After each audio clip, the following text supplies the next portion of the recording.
noong nakatakdang pagtibayin sa mababang kapulungan ang nabanggit na panukalang batas, ay nagsagawa ng demonstrasyon sa harap ng gusali ng Kongreso ng Pilipinas doon sa Maynila.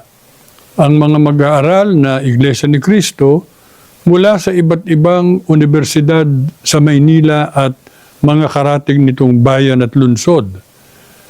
Yon ay dinaluhan ng humigit kumulang sa 20,000 estudyante.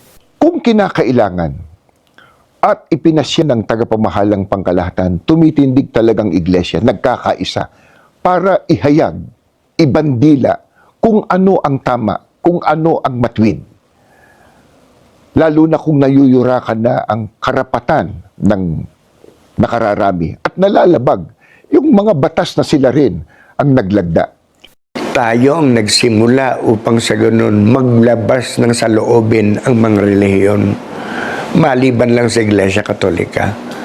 Tayo yung napakaliit na relihiyon na nagsimulang magsalita, kung kaya napakinggan ng mga karaniwang tao ang ating opinyon, hanggang sa huli ang opinyon ng ibang mga relihiyon tungkol sa kanilang kalayaan.